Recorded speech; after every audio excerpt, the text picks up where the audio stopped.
ሰላም እንዴት ናችሁ? ኑሮ ቲዩብ ላይ ነው የምትገኙት። ዛሬም ለየት ባለ ቪዲዮ ተመልሰናል ማለት ነው። የዛሬው ፕሮግራማችን የሚሆነው ስለ ሳምሰንግ ስልኮች ነው የምናወራው። ስንት ገባ፣ ምን ነገሮች ተካቷል አዳዲሶቹ ሳምሰንግ ላይ የሚለውን በስፋት እናያለን ማለት ነው። በስፋት ሳይሆን አነስ ባለ መልኩ እናያለን ማለት ነው። ትንሽ ያገኘኋትን መረጃም ለማካፈል ያህል ነው። ዋጋቸው ስንት ነው በዚህ ሰዓት የሚሸጡት የሚለውን ለማየት እንሞክራለን ማለት ነው። እንዲሁም በስተመጨረሻ ላይ የሳምሰንግ ጋላክሲ ኤስ25 አልትራ ስልክም በጣም የሚገራርሙ ፊቸሮችን ይዞ የመጣ ስልክ ነው። ስለሱም የተወሰነ ነገር እንላለን፣ ዋጋውንም እነግራችኋለን። እስከመጨረሻው አብራችሁኝ ቆዩ። ወደ መጀመሪያው ስልክ እናልፋለን። የመጀመሪያውን ለእናንተ መርጬ ያመጣሁት ስልክ ቆንጆ ስልክ ነው ብዬ ሳምሰንግ ጋላክሲ ኤ15 5G ነው። ይህ ስልክ አራት የተለያዩ ከለሮች ያሉት ስልክ ነው። አራት ከለሮች መጥቷል። በ128 እና በ256 ጂቢ የቀረበልን ስልክ ነው። ባትሪው 2 ቀን ድረስ የሚቆይ ነው። እንደፈለጋችሁ እየተጠቀማችሁ ለ2 ቀን ያህል ቻርጅ አይዘጋም፣ አያልቅም ማለት ነው። እስከ 2 ቀን የሚሆነው ግን በራሱ ኦሪጂናል ቻርጀር ስትጠቀሙ ብቻ ነው። በአንድ ሰዓት ባነሰ ጊዜ ውስጥ ከ0 ወደ 100 ያደርሰዋል። ፉል ይሆናል ማለት ነው ባትሪው በአንድ ሰዓት ባነሰ ጊዜ ውስጥ እና ይሄ ቆንጆ ያደርገዋል ማለት ነው ስልኩን። የዚህ ስልክ ዋጋ በ128 ጂቢ ሲሆን ከ21 እስከ 22 ሺህ ብር ድረስ አሁን ባለው ወቅታዊ ገበያ ታገኙታላችሁ። በ256 ጂቢ ሲሆን ደግሞ ከ26 ሺህ እስከ 27 ሺህ ብር ድረስ ገበያ ላይ ታገኙታላችሁ ማለት ነው። በመቀጠል ደግሞ የምናየው ጋላክሲ ኤ25 5G ይሆናል።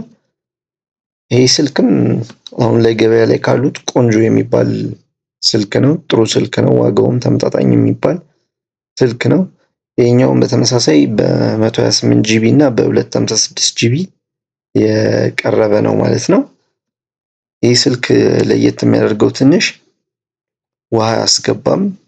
በተጨማሪ ደግሞ ለአይናችን ብርሃኑ እንዳይጎዳን ተደርጎ በተወሰነ መልኩ የተሰራ ስልክ ነው ማለት ነው። ይሄ ነገር ሞር አሪፍ እንዲሆን አድርጎታል አይናችንን። ለአይን ያው ጥሩ እንዳልሆነ ይታወቃል የስልክ ብርሃኑ ጨረሩ እና ይሄ ነገሩ እንዲቀንስ ተደርጎ ለአይን ተስማሚ ተደርጎ የተሰራ ነው ይላል። ከዩቲዩብ ላይ ያነበብኩትን መረጃ ነው ለማጋራችሁ፣ ከአንዳንድ መረጃዎች የውጭ ማለት ነው። ካምፓኒው ላይ ከሚለቀቁት ያገኙትን ነው የምነግራችሁ። እና ከ2 ሰዓት ባነሰ ጊዜ ውስጥ ከ0 ወደ 100% ቻርጅ ይሞላል ይላል። ከዛ በተጨማሪ የሰልፊ ካሜራው 30 ሜጋ ፒክስል ነው እና ይህ ማለት በጣም ቆንጆ ነው ማለት ነው። ለፎቶ ሰልፊ ለመነሳት በጣም ቆንጆ ነው። ሰፋ አድርጎ በደንብ ጥርት ያለ ምስልን ይሰጠናል ማለት ነው። የኋላ ካሜራውን ደግሞ ስንመለከተው ሜን ካሜራው ማለትም ይሄ የመሃለኛው ማለት 3 ካሜራዎች አሉ። የመሃለኛው ካሜራ ሜን ካሜራ ነው። እሱ 50 ሜጋ ፒክሰል ነው። ይህ ደግሞ ለፎቶ ቆንጆ እንዲሆን ያደርግልናል ማለት ነው። ቆንጆ ምስል ይሰጠናል ማለት ነው። ወደ ቀጣዩ ስልክ እንገባለን ማለት ነው። ቀጣዩ ደግሞ ሳምሰንግ ጋላክሲ ኤ35 ነው። ይህ ስልክ በጣም ቆንጆ የሆነ ስልክ ነው። ውሃ ውስጥም ቢገባ ይሄኛውም ቶሎ የሚበላሽ ስልክ አይደለም። እንትን ካላላችሁት በስተቀር አውቃችሁ ካልዘፈዘፋችሁት በስተቀር በቀላሉ የሚበላሽ ስልክ አይደለም። በጣም ቆንጆ ስልክ ነው። እንደገና ደግሞ ጠንካራ ነው በጣም ስልኩ። ከላይ ያለው ከቨሩ ማለት ነው በጣም ጠንካራ ስልክ ነው እና ቶሎ የመሰበርም ባህሪ የለውም። በ128 እና በ256 ጂቢ ቀርቧል። ዋጋቸው በ128 ጂቢ ከ35 እስከ 36 ሺህ ብር ይሸጣል። በ256 ጂቢ ደግሞ ከ38500 እስከ 41 ሺህ ብር እየተሸጠ ይገኛል ማለት ነው። አሁን ላይ ያለው ገበያ ማለት ነው። ወደ ቀጣዩ ስንገባ ኖት 20 ነው በቀጣይነት ላሳያችሁ የፈለኩት። ኖት 20 ለየት የሚያደርጋቸው ከሌሎቹ የራሱ የሆነ ፔን አለው ወይም እስክርቢቶ አለው ስልኩ ከ128 ጂቢ ጀምሮ አለው። በ256ም አለ እንዲሁም ኖት አልትራም አለ ማለት ነው። ተመሳሳይ የሱ ሆኖ በአልትራ እና ዋጋቸው ስንት ነው የሚለውን ስናይ ዋጋቸው ከ25,000 እስከ 35,000 ነው። ኖት 20 ማለት ነው። ኖት 20 ሆኖ ደግሞ አልትራ ሲሆን እስከ 55,000 ብር ድረስ ይሄዳል። እነዚህ የምነግራችሁ የአዳዲሶቹን ዋጋ ነው። አዳዲስ ስልኮቹ ማለት ነው። ዩዝድ ሲሆን ደግሞ ይቀንሳል ማለት ነው። ከዛ በመቀጠል የምናየው አልትራ 23 ነው የምናየው። አልትራ 23 አሁን አሉ ከሚባሉት ስልኮች ውስጥ በጣም አሪፍ የሚባለው ነው። በሳይዝም ትንሽ ከበድ የማለት ባህሪ ያለው ስልኩ ሲያዝ እጅ ላይ ቅርጹ በጣም የሚያምር ነው። 4 ማዕዘን ነው። በ256 ጂቢ በ128 ጂቢ የቀረቡ ስልኮች ናቸው። እነዚህም ዋጋቸው ደግሞ ከ100,000 እስከ 105,000 ብር ድረስ ነው አሁናዊ ያለው ገበያ ላይ ማለት ነው ዋጋቸው። ከዛ በተጨማሪ ዩዝድ ደግሞ ሲሆን ይቀንሳል፣ ሰው የተጠቀመበት ማለት ነው። እሱ ደግሞ እስከ 70,000 ብር ድረስ ነው ማለት ነው ዋጋው። ወደ ቀጣዩ ስናልፍ 24 አልትራ ነው የምናገኘው። አልትራ 24 የምናውቀው አብዛኞቻችን ቲክቶክ ላይ ምንም ላይ የምናየው አለ። ዙሙ በጣም የሚገርም ነው እና ከዛ በተጨማሪ ደግሞ ኤአይም ፊቸር አለው። በጣም ቆንጆ ስልክ ነው። ገበያ ላይ ብዙ ገዢ ካላቸው ስልኮች ውስጥ አንዱ ይሄ ነው። ዋጋው ግን ትንሽ ወደድ ይላል።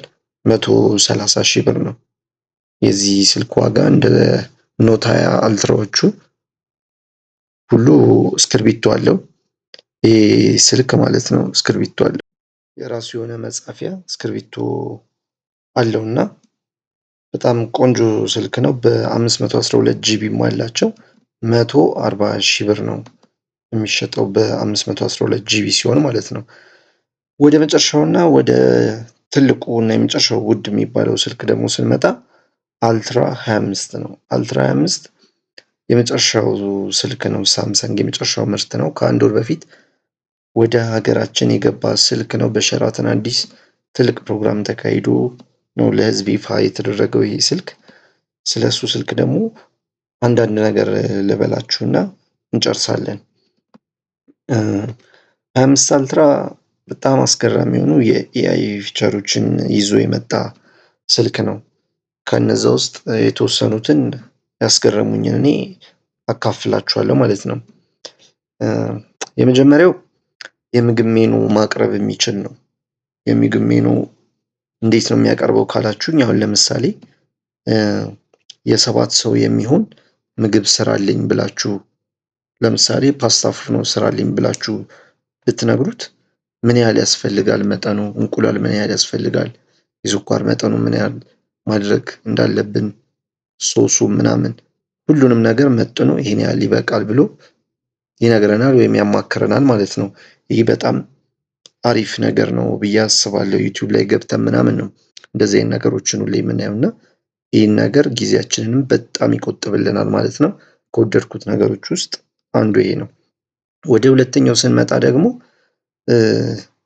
ከአንዱ የሆነው የኤአይ ፊቸር እዚህ ስልክ ላይ የተደረገው ምንድነው?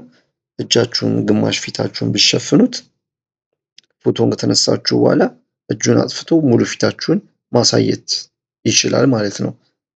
እና ይሄኛውም ሌላኛው አስገራሚው የኤአይ ፊቸሩ ነው ማለት ነው የዚህ ስልክ። የመጨረሻውና ደግሞ ያስገረመኝ ሶስተኛው ነገር ምንድነው? ስልኮች አሁን ኢዲት የምናደርገው በስልክ ኢዲት ማድረግ ስንፈልግ አፕ ጭነን ነው፣ አፕሊኬሽን ጭነን ነው ኢዲት ማድረጊያዎችን ማለት ነው።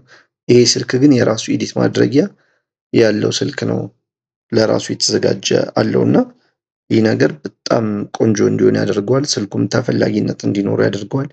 ካሜራውም እጅግ በጣም ቆንጆና ተወዳጅ ነው፣ ተሞክሯል በብዙዎች በጣም እየተሞገሰ ያለ ስልክ ነው። እንደገና ደግሞ ከ22 እስከ 24 ያሉት አልትራዎችን ከተመለከታችሁ እንዳያችሁት ጫፋቸው ሹል ነው ከላይ ያሉት። እነዚህኞች 25 አልትራው ግን ከርቭ ነው፣ ልክ እንደ አይፎን ማለት ነው። ከርቭ ነው፣ ስሙዝ ነው እና በሼፕም